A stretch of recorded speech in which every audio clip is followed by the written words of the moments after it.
32 নম্বরের বাড়ি ভেঙে দিয়েছে, বুলডোজার দিয়ে গুড়িয়ে দিয়েছে। খুব ভালো হয়েছে, রাগ মিটেছে।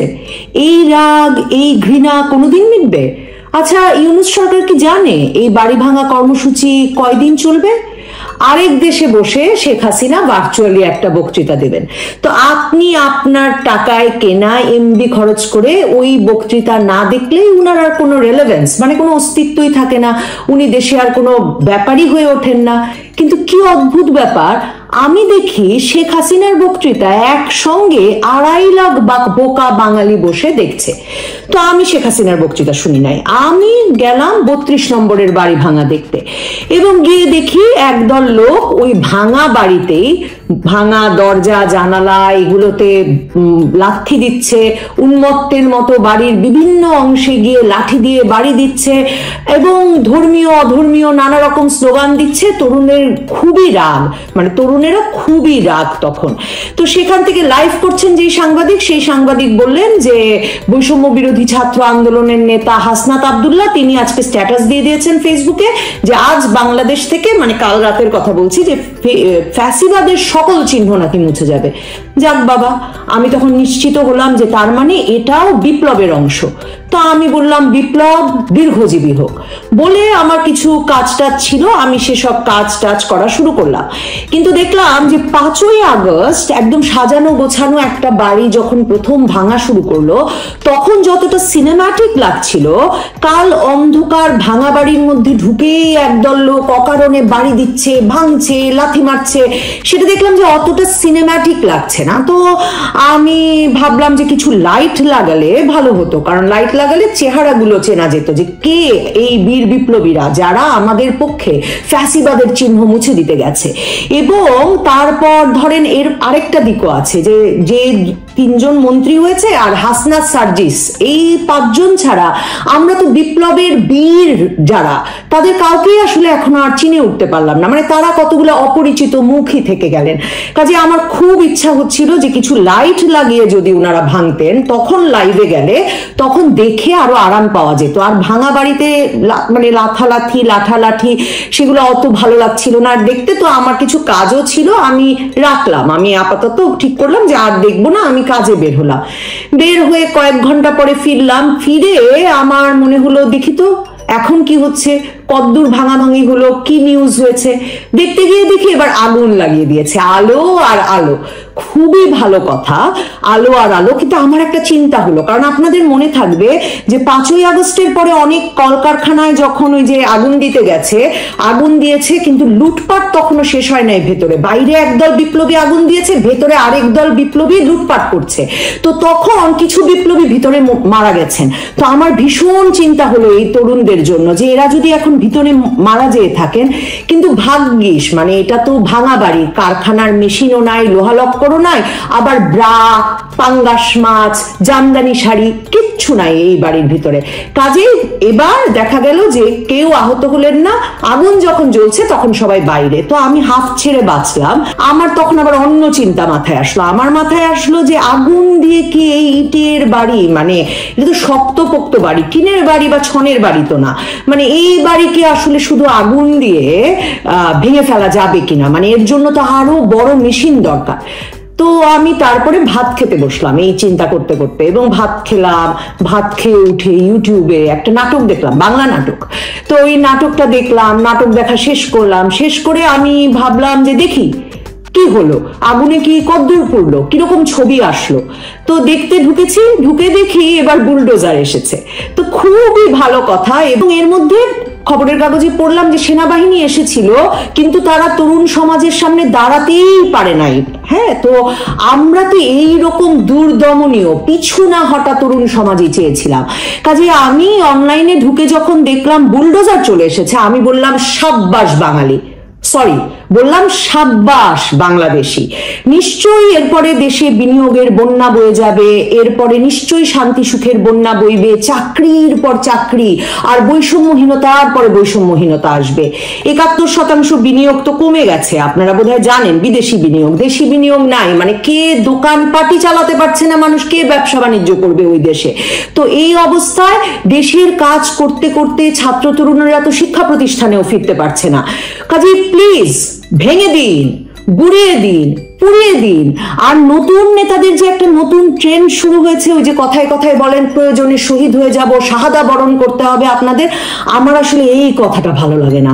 এই কথাটা শুনলে আমার একটু ভয় ভয় লাগে, কারণ তরুণদের তো এখনো অনেক কাজ বাকি, কত কিছু ভাঙতে হবে, কত মানুষকে পিটিয়ে মারতে হবে। দেখেন এই বাড়িটাই কালকে সেই সন্ধ্যা থেকে শুরু হয়েছে ভাঙা কার্যক্রম। হ্যাঁ, মানে সকাল গড়িয়ে দুপুর হয়ে যাচ্ছে, ভাঙা শেষ হচ্ছে না। লাঠি দিয়ে ভাঙা হলো, আগুন দেওয়া হলো, 5ই আগস্টে কিছু ভেঙে রাখা হয়েছে, তারপরে বুলডোজার আনা হলো, তারপরেও মানে এত ঘন্টা লেগে যাচ্ছে। কাজেই তরুণদের কিন্তু অনেক কাজ বাকি। দেখবেন যে মানে কে কি লিখলো, কে কোথায় গান গাইলো, কে কোথায় নাটক করলো, কে কোথায় ফুটবল খেললো, কোন শিশু কি বই পড়লো, মহিলারা কি পোশাক পরলো, এই প্রত্যেকটা বিষয় আসলে দেখে রাখার কাজ কিন্তু তরুণ সমাজের, এবং তরুণদের কিন্তু এই দায়িত্ব নিতে হবে। এবং আমি নিশ্চিত যে কোনো না কোনো ক্রাইটেরিয়ায়, কোনো না কোনো সূচকে বাংলাদেশের সব মানুষকে শাস্তির আওতায় আনা যাবে, এবং তাদেরকে হয় পিটিয়ে শাস্তি দিতে হবে, না হলে তাদের বাসভবন ভাঙতে হবে, গুড়িয়ে দিতে হবে, পুড়িয়ে দিতে হবে, আগুন দিতে হবে, ধ্বংস করে দিতে হবে। এই কাজ বাকি রেখে আসলে শাহাদা বরণ, শহীদ হওয়া চলবে না, অকাতরে প্রাণ দিলে চলবে না। আর আমার মতো যারা আপনাদেরকে সাবাসী না দিয়ে পারছি না, এই তরুণ দলকে, বিপ্লবী তরুণদের সাবাসী যারা দিতেই চাই, কারণ এই যে 15, 16, 20 ঘন্টা ধরে একটা বাড়ির পিছে আপনারা লেগে আছেন, বাড়িটা ভেঙেই যাচ্ছেন, এমনকি দেশে দেশে যে শান্তি রক্ষায় যায় আমাদের সেনাবাহিনী, তারা পর্যন্ত আপনাদের সামনে গিয়ে পিছু হটে এসেছে, আপনাদের মনের রাগ প্রশমনে কোনো সহায়তা করতে পারে নাই। দেখেন, এখন আমি তখন ভাবি যে রানা প্লাজা দেখে যেই বিদেশিরা অর্ডার বন্ধ করে দিয়েছিল আমাদের গার্মেন্টসে, এবার কি তারা অর্ডার দিতে থাকবে গার্মেন্টস গুলো, নাকি আসলে ওই যে গত কয়েক মাস ধরে শ্রীলঙ্কা, ভারত, পাকিস্তানে নাকি আমাদের অর্ডার চলে যাচ্ছে? হয়তো আমাদের কিছু অর্ডার চলে যাবে। এই বাড়ি ভাঙা দেখে লোকে কি মানে ডলারের পর ডলার, পাউন্ডের পর পাউন্ড নিয়ে আমাদের দেশে আসবে সহায়তা দিতে কিংবা বিনিয়োগ করতে?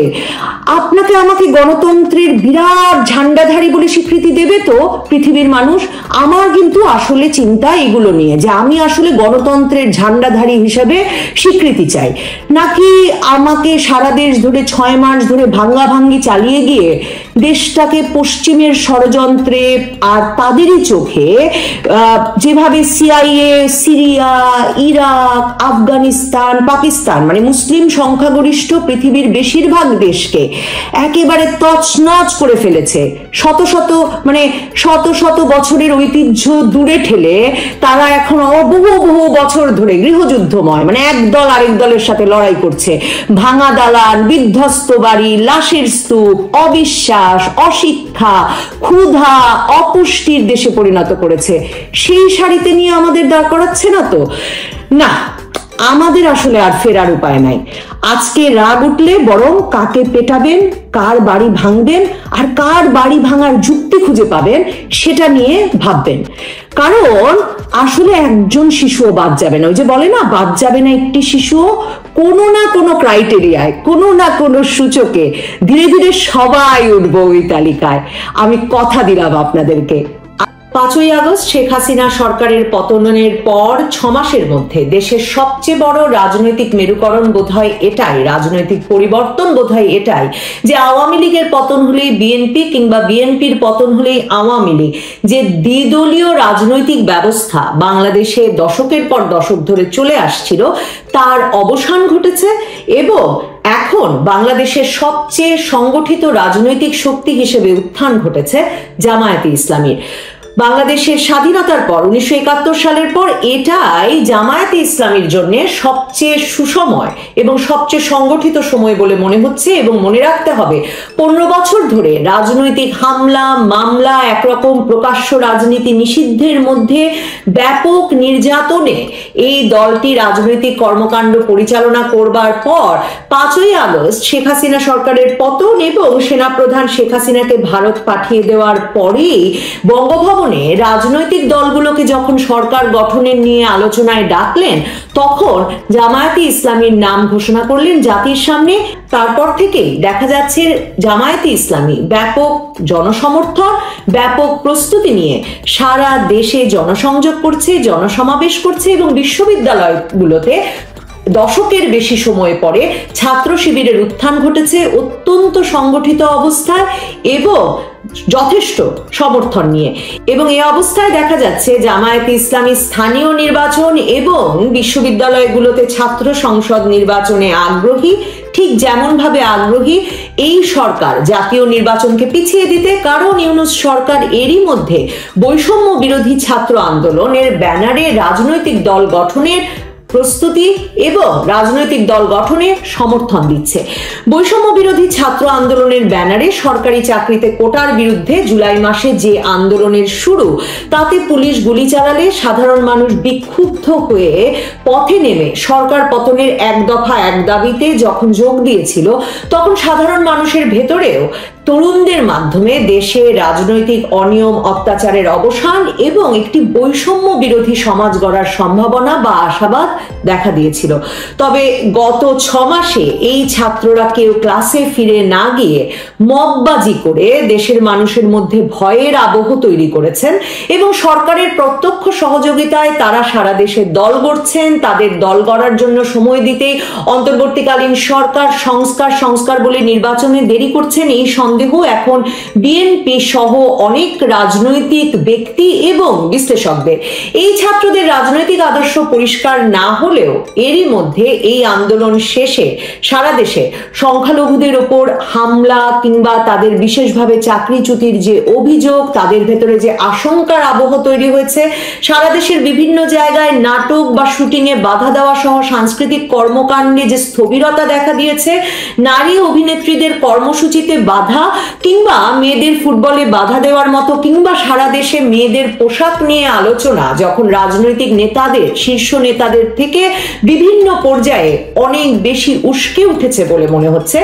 এবং ডক্টর মোহাম্মদ ইউনূস যেই মাহফুজ আলমকে, যেই ছাত্রকে এই ছাত্রদের আন্দোলনের মাস্টার মাইন্ড হিসেবে ঘোষণা করেছেন, তিনি যখন সংবিধান পরিবর্তনে বা ঘোষণাপত্রে এটা নিশ্চিতভাবেই সংস্কারের অংশ হিসেবে রাখতে চাইছেন যে বিতর্ক বাংলাদেশের সেকুলার রাজনীতি এবং ধর্মভিত্তিক রাজনীতির প্রধান ভিত্তি হিসেবে গত কয়েক দশক ধরে চলেছে, বাঙালি না বাংলাদেশি এবং ধর্মনিরপেক্ষতা সংবিধানে থাকবে কি থাকবে না, এই বিতর্কগুলো উস্কে ওঠার পর ছাত্ররা তাদের রাজনৈতিক আদর্শ পরিষ্কার না করলেও দেশে একটি গোষ্ঠী যে কট্টরপন্থী চর্চাকে উস্কে দিয়েছে বা লিপ্ত হয়েছে বা সেই চর্চাকেই সমর্থন জানাতে চাইছে, তেমন একটি আবহ নিশ্চিতভাবেই 5ই আগস্টের পর তৈরি হয়েছে।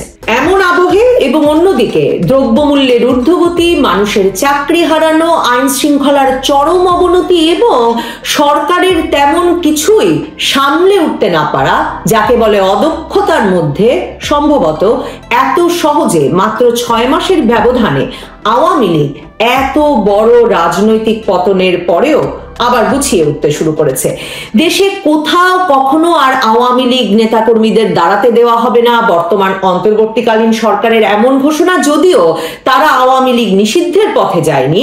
অন্যদিকে যেখানেই কেউ আওয়ামী লীগের প্রচারণা চালাবে তাকেই গ্রেফতার করা হবে এমন ঘোষণা, পুলিশি ধরপাকড়।